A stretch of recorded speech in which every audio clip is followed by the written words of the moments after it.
Black, in a wheelchair, no appointment, not in the system. So who do you think you are? Showing up at the DMV on a Monday morning, sitting there like you have some kind of right. The officer took another step, then nudged her wheelchair with his foot, causing the woman to jolt forward. No one stepped in. The receptionist glanced down and whispered to her coworker, "Another one here to make a scene." The woman didn't respond, didn't curse, didn't cry. She simply sat eyes steady, unmoving. But when the officer lunged forward and yanked the canvas bag from her lap, a sealed red envelope fell to the floor. The entire room held its breath. In under 7 minutes, the DMV system across the entire state locked down. And the woman who had just been humiliated in public, she wasn't just anyone.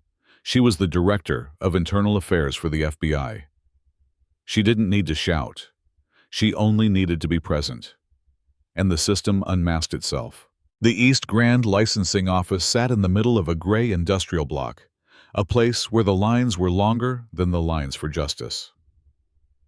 On Monday morning, the sunlight couldn't even cut through the grime on the glass windows, but the sound of footsteps, printers, and passive-aggressive sighs had already filled the air. A black woman in a wheelchair entered the lobby, dressed in a worn brown suit. No one turned to look. Her wheels rolled slowly across the scuffed vinyl floor. She carried a plain canvas bag, no jewelry, no heels, no perfume. A presence easy to dismiss. Stacy, the front desk clerk, glanced up, then immediately looked back down at her monitor, as if she'd just seen a crumpled flyer. When the woman rolled up to the counter, Stacy didn't greet her. She just snapped. "Do you have an appointment?" The woman nodded slightly. "I'm here to see the branch director." Stacy exhaled like someone being inconvenienced. "No appointment, no meeting. Come back when you've got confirmation. This is the DMV, not the mayor's office. I'll wait." The woman replied. Her voice wasn't loud, wasn't confrontational, but there was something in it, thicker than silence. Stacy smirked, turned to the coworker beside her, and muttered, "Another one here to start drama for TikTok, probably hoping for a payout." The woman didn't react. She turned her chair and rolled toward the waiting area. But before she could reach the first row of seats, the sound of heavy boots echoed down the hallway. Officer Troy Denton, the DMV's assigned internal officer, arrived the same way he always did whenever he spotted an unusual subject. Tight uniform, protruding gut, holstered gun. A man whose face had once been praised as upright during a car crash investigation he himself had caused. Troy stepped in front of her. "What are you doing here?" The woman looked up. "I'm here to see the director." "Do you have an appointment? I'll wait." Troy smirked. "This isn't a walk-in shelter. This is a state facility. You don't just wait to see the director. Who do you think you are?" She didn't move, didn't blink. Troy's eyes dropped to her wheelchair. "With wheels like that, you should stay home. Don't turn this place into a stage for special treatment." Someone in line behind her shook their head, almost spoke up, but their friend pulled them back. No one wanted to get involved. That atmosphere, everyone felt it. Everyone pretended not to. "I'll say it one last time," Troy said, stepping closer. "If you don't leave, I'll personally escort you out. Freeloaders like you don't show up here for anything legal." Then he nudged her wheelchair with his foot, just once. But it froze the entire room. No one moved. No one spoke. Stacy turned away, pretending to check the printer. A young employee named Brandon clenched his pen, but stayed seated. The woman didn't fall, but the wheel tilted slightly, just enough to trigger the familiar dread of being powerless in a world built to push you. Troy bent down and grabbed the canvas bag on her lap. "Hand it over. No unauthorized documents allowed in this area." As he yanked it, a red sealed envelope slipped out and landed face up on the floor. Troy saw it. But before he could reach for it, she spoke. Just one sentence. "If you touch that, the entire system will shut down." Her voice was still soft, but this time, no one mistook it for weakness. And exactly 6 minutes later, the entire DMV system across the state of Michigan began disconnecting. No error, no warning, just one message. Service temporarily suspended. Internal violation review in progress. The system was down, but the humiliation didn't stop. Troy bent down and picked up the envelope like it was a piece of criminal evidence. He turned it over in his hands, scoffing. "What is this? Something you printed in the hood or at a corner copy shop?" The woman said nothing. He waved the envelope in front of her face like a warning flag. "All it takes is a fake-looking badge and a wheelchair. And you think you can run the whole place? I've seen your type. Frauds, manipulators, professional actors." And then he tore it. Just the corner. Not enough to damage what was inside, but enough for the entire room to hear the rip like the sound of dignity being shredded. An older staff member named Margot accidentally dropped a file folder. It hit the floor with a sharp slap that echoed through the silence. She murmured, barely audible, "Oh, God." Brandon stood up. "Officer Denton, I think you should stop." Troy turned on him. "You want to get suspended." Brandon, "I'm doing my job. People like her just need to be exposed once, and they never come back." The woman raised her head. This time, her eyes no longer reflected endurance. They recorded. They logged every word, witnessed everything. Then, from the end of the hallway, a door opened. DMV Branch Director Randall Keller stepped out. His expression hovered somewhere between confusion and alarm. But what he saw was clear. Troy Denton holding a torn federal envelope, and a woman in a wheelchair sitting motionless before him. "What's going on here?" Keller asked. Troy turned. "Unauthorized visitor. No appointment. Disrupted protocol. I was handling it." Brandon cut in. "Mr. Keller, the envelope she brought had a federal seal. And the moment it was touched, the entire system shut down. The air in the room seemed to freeze." Director Keller stepped forward, took the envelope from Troy, and read the intact portion aloud. "Office of Public Ethics Investigation. Authorized Internal Audit Order. Signed Charlene M. Whitaker." Keller slowly looked up. His eyes met hers. And for the first time that morning, someone at the DMV realized they had crossed a line they couldn't take back. Director Keller hadn't even spoken another word when the internal alarm blared 3 short pulses. It wasn't loud, but it was enough to make every DMV employee freeze. All the screens switched to a red background. A warning banner scrolling across access temporarily locked. Federal oversight in progress. Stacy shot up from her chair. My system froze. "I can't print appointments." Brandon checked the terminal. "Data ports are down. The whole network's offline." Troy turned to Keller, sweat forming at the back of his neck. "What the hell is this? Did she plant malware in the system?" Keller didn't respond. He looked at the black woman still seated, still unmoving, her eyes fixed on the torn envelope on the desk. Her face showed no expression, but no one dared call her a stranger anymore. The management office doors burst open. 2 IT personnel from the State Administrative Center walked in, followed by a man in a black suit. No name badge. He held up a credential, Martin Croft, Federal Inspector for Internal Affairs, Northeast Division. Troy flinched. "What are you doing here?" "Who called you?" Croft didn't answer.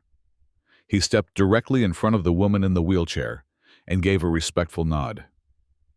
"Madam Whitaker, the system responded to your signal.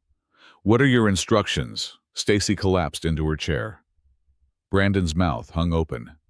Director Keller's hand trembled, nearly dropping the envelope.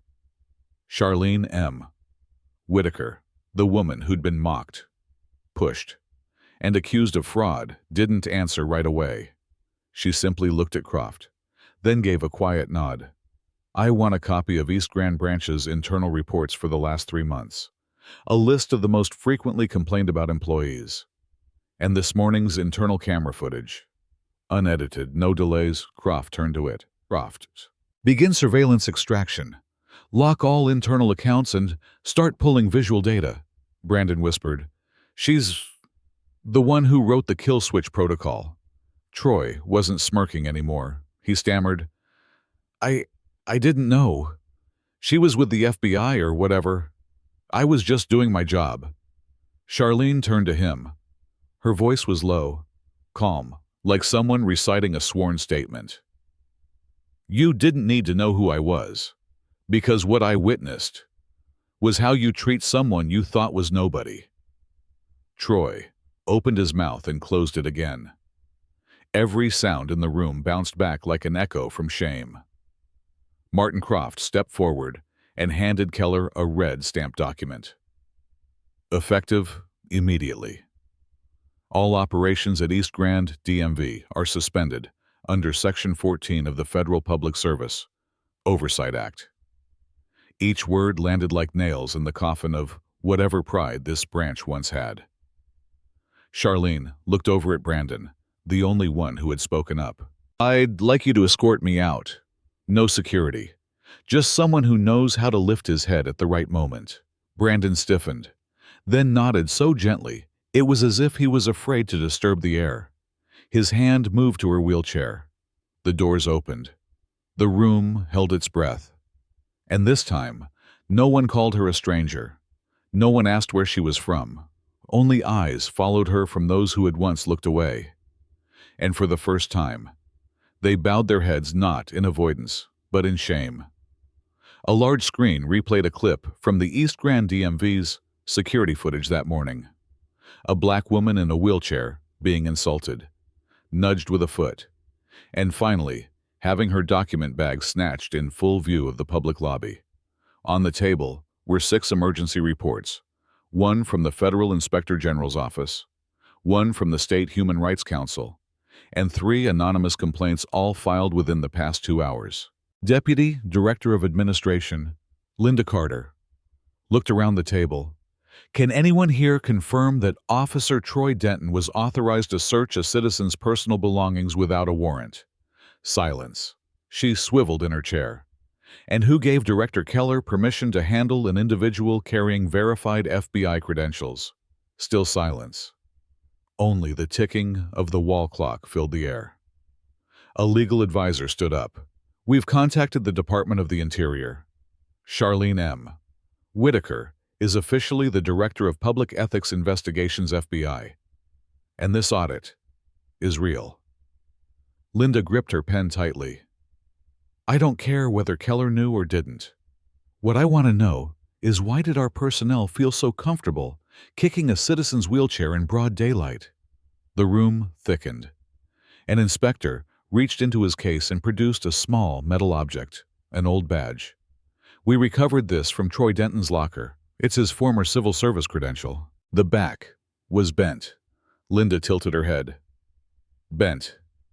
It appears he tried to snap it after this morning's events. Possibly. Because he knew what was coming. Linda nodded slowly. I want him immediately suspended. And I want a full ethical reassessment of every single staff member at East Grand DMV. No exceptions. Across the room, a young assistant set a small box on the table. Inside were all the deactivated ID badges, internal accounts, and access logs seized that very morning. Linda looked down at the box, then spoke quietly. Every time you humiliate someone because you assume they're weak, you forget some people don't come here to ask for anything. They come to see who deserves to stay. The screen continued playing the footage. This time, it showed Whitaker leaving the branch. No spotlight, no vengeance. Just a quiet gaze cast behind her. And in that gaze, the system so sure of its own invincibility began to fracture layer by layer. 4 weeks later, secure meeting room. 19th floor, headquarters of the Federal Bureau of Ethics and Oversight, Washington, D.C. A thick envelope sat at the center of the table, sealed with red wax, signed by the director of the FBI, and marked with an encrypted serial number unopenable outside the internal system. Chief Internal Investigator Frederick Morrow broke the seal and drew out the first document. Complete report on violations at the East Grand Branch, including the public humiliation of a citizen, breaches of disability access protocol, fabrication of transaction logs, and the concealment of internal complaints. The room was silent. Another official opened the attached evidence and audio file from the security feed. Mocking laughter, Troy Denton's sneering voice, the indifference of those present. When the recording ended, no one spoke. For 11 full seconds, Frederick folded the file shut, his eyes shifting toward Charlene Whitaker, the only person in the room without a notebook or pen. "Do you recommend any specific disciplinary action?" he asked. Charlene shook her head. "I didn't come to remove people. I came to measure the moral height this system was built upon, and those who fall short will step off it themselves." He nodded. "We'll forward the full dossier to the Michigan Human Rights Commission and implement revised protocols across all national DMV branches. Do you consent to have this record sealed as special access only?" "Yes," Charlene replied. "Because I don't need people to know what I did. I only need them to start asking, why did that day happen outside?" Snow began to fall, a sudden, clean November sky. At the very same time, back at the East Grand Branch, the epicenter of the incident, a new brass plaque had just been mounted above the reception counter, etched into its surface. To serve is a privilege, not a power. There was no donor name, no unveiling ceremony, but each morning, as both old and new employees passed by, their eyes paused for a beat. And sometimes, just one beat is all it takes to start turning an entire system in a different direction. Some stories don't need to be told through shouting. Some people don't need uniforms or podiums to make an entire system bow its head. She didn't seek revenge, she didn't raise her voice. She simply revealed one painful, undeniable truth. When you look down on someone because they seem powerless, are you sure they're truly beneath you? And when the final door closed behind her, those who had once laughed were no longer there to say anything at all. If you've ever witnessed injustice, ever been dismissed, ever stayed silent out of fear, share this story. Not to strike back, but to remind us all, respect is a choice, and silence can be the loudest judgment of all. Don't forget to like. If this story moved you, share it if you believe justice should be told through truth, not noise. And tell us in the comments, have you ever met a Charlene in your life?